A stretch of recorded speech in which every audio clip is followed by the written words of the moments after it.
Fueron aclamados como los guerreros más feroces del mundo antiguo, campeones de la disciplina, la gloria y la muerte, pero debajo de los cascos de bronce y las lanzas afiladas se escondía una sociedad construida sobre el miedo, el silencio y el control absoluto. Esparta no se limitó a conquistar enemigos.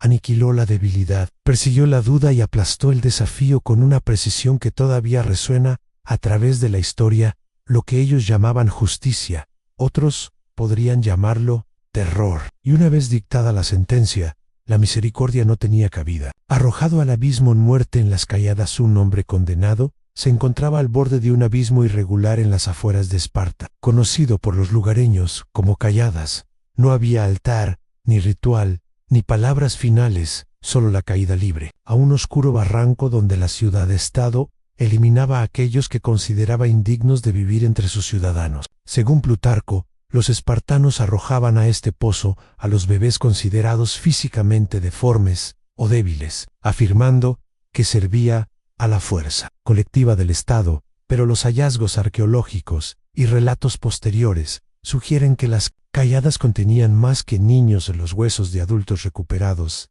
De la grieta muestran signos de trauma, desnutrición y muerte violenta. Este acantilado no era un sitio simbólico, funcionaba como una herramienta práctica de control estatal.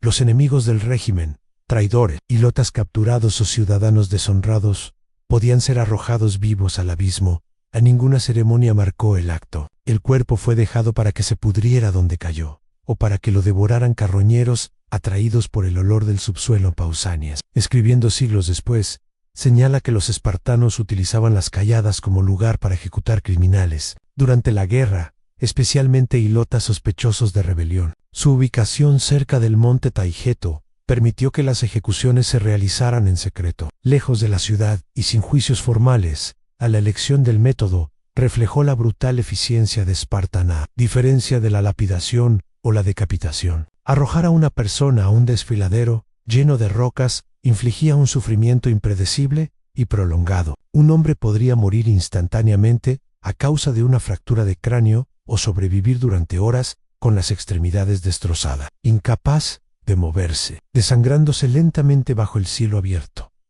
A la profundidad del Cáyadas, aseguró que nadie pudiera salir. El Estado no recuperó los cuerpos. Si las familias lo sabían, se les prohibió llorarlos públicamente. La espada silenciosa en asesinatos secretos de Criptía, el método de ejecución más encubierto de Esparta, era llevado a cabo por la Cripte, una fuerza sancionada por el Estado, formada por jóvenes espartanos de élite, encargados de vigilar y reprimir a la población ilota. Según Plutarco, este grupo operaba de noche y actuaba sin supervisión, armados únicamente con dagas y suministros mínimos.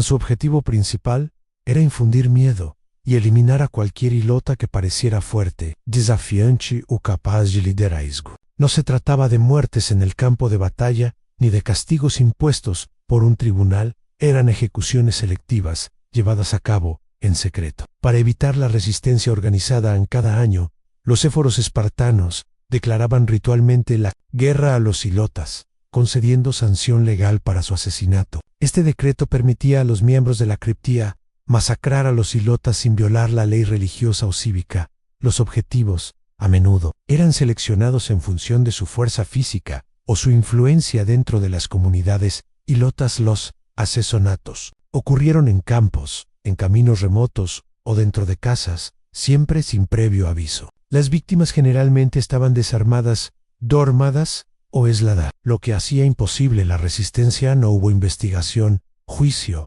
ni registro de estas muertes. La Criptía no respondía ante nadie, salvo ante el Estado. En su papel, era al mismo tiempo el de verdugo y el de ejecutor. Su presencia reforzaba la creencia de que los ilotas siempre estaban siendo vigilados, y que la fuerza en sí misma era motivo de muerte. Esta política mantuvo a la enorme población ilota sometida. Bajo una pequeña clase dirigente, Genefante confirma que los ilotas eran obligados a llevar ropas degradantes y sufrían acoso constante, lo que garantizaba que permanecieran desmoralizados. La Criptía fue una extensión de esa estrategia al eliminar no solo la disidencia, sino también la posibilidad del orgullo para aquellos asignados a la cripta. Esto era tanto una prueba de lealtad como un rito de iniciación vivían en duras condiciones, moviéndose en silencio, sin fuego ni refugio. Cada asesinato servía como prueba de disciplina, no de crueldad, para las víctimas. La experiencia fue rápida e ineludible. Un Ilota visto caminando con confianza o hablando con demasiada audacia podría estar muerto por la mañana a su cuerpo abandonado en una zanja o nunca encontrado. El mensaje era claro en la supervivencia, dependía de la sumisión. Cualquier otra cosa se enfrentaba con una espada en la oscuridad. Azotes públicos hasta la muerte, cuando la disciplina se volvió mortal en Esparta. Los azotes públicos no eran un castigo reservado únicamente para los criminales, eran un ritual central de educación y control. En el santuario de Artemisa Ortia, niños de hasta 12 años eran sometidos a azotes rituales delante de multitudes. El objetivo era demostrar resistencia, no infligir daño fatal, pero la línea entre el ritual y la ejecución a menudo se desdibujaba. Según Xenofonte y Plutarco, estos azotes se llevaban a cabo con tal intensidad que la muerte no era algo infrecuente, un niño que moría abajo. El látigo no era visto como una víctima, sino como alguien que había deshonrado por su debilidad, o había servido a la ciudad con una resistencia extrema. Estos eventos estaban patrocinados por el Estado, y a menudo se realizaban durante festivales religiosos en multitudes. Incluso visitantes extranjeros se reunieron para mirar.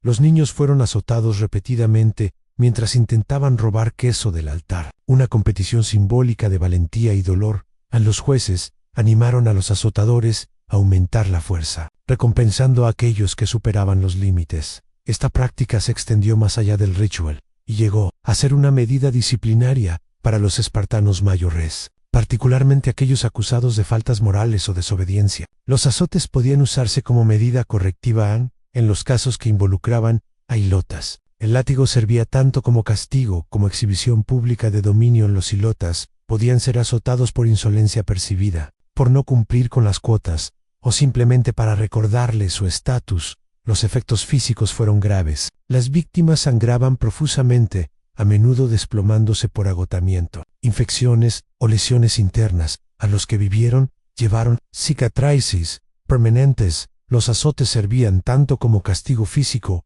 como demostración ideológica. El mensaje era claro. El dolor era la base de la fuerza y la supervivencia. A través del sufrimiento, era una prueba de valor. Pero cuando los azotes resultaban en muerte, no había ninguna reconsideración. La muerte misma se convirtió en parte de la lección. Un hito para los ideales espartanos, allá fuera niño o adulto, espartano o loilota. El destino de la víctima era una advertencia de que el Estado valoraba la obediencia y la resistencia por encima de la vida, abandonados al hambre. Muerte por aislamiento en el pozo. El control de Esparta sobre su población se extendió más allá de la violencia física hasta el abandono calculado. En una de sus prácticas de ejecución menos conocidas, pero brutales, era el confinamiento en aislamiento. Colocar a los condenados en un pozo o cámara subterránea y dejarlos morir de hambre, aunque no se describen con tanta frecuencia como los asesinatos de Caiadas o Cripteia. Las referencias en fuentes como Pausanias y Plutarco señalan casos en los que individuos, particularmente ciudadanos deshonrados o enemigos capturados, fueron encarcelados bajo tierra sin comida ni agua, hasta que la muerte llegó por privación. En esta forma de ejecución cumplía una doble función: eliminar a los condenados de la vista pública y negarles cualquier forma de muerte honorable. A diferencia de las ejecuciones realizadas con un arma, la inanición se prolongaba durante varios días, posiblemente más tiempo. Dependiendo de la condición física del individuo, el cuerpo se fue descomponiendo gradualmente, los músculos se debilitaron, la claridad mental se desvaneció y aparecieron alucinaciones a medida que la deshidratación se aceleraba. Este método no fue un accidente por negligencia, fue un castigo deliberado, diseñado para despojar a los condenados de su dignidad, su control e incluso la capacidad de acelerar su propia muerte en algunos casos. Los propios reyes espartanos fueron sometidos a este castigo. Se dice que el rey Pausanias, sospechoso de traición durante las guerras persas, fue amurallado en un templo por Éforos y abandonado allí para que muriera. El Estado se negó a derramar su sangre en suelo sagrado, pero optó por encerrarlo hasta que la inanición completara la sentencia. Sus restos fueron exhumados más tarde. Pero el método El entierro por hambre revela cómo los espartanos consideraban el aislamiento como un castigo y una purificación a la vez. A la ubicación física de estas muertes varió. Algunos de ellos fueron llevados a cabo en celdas, situadas debajo de edificios oficiales. Otros utilizaron cuevas naturales o fosos reconvertidos en lugares de ejecución. El condenado era colocado dentro, con la entrada bloqueada con piedras o madera, y dejado en oscuridad. Estos castigos no eran excesos, eran políticas moldeadas por el miedo, la disciplina y el control absoluto a través de pozos abisales, espadas secretas y agonía sancionada. Esparta mantuvo el poder imponiendo el silencio. Comenta a continuación. ¿Fueron estas ejecuciones actos de justicia o signos de una civilización construida sobre el miedo? Como escribió Plutarco sobre las leyes de Esparta, enseñaron a los hombres a vivir y les enseñaron a morir.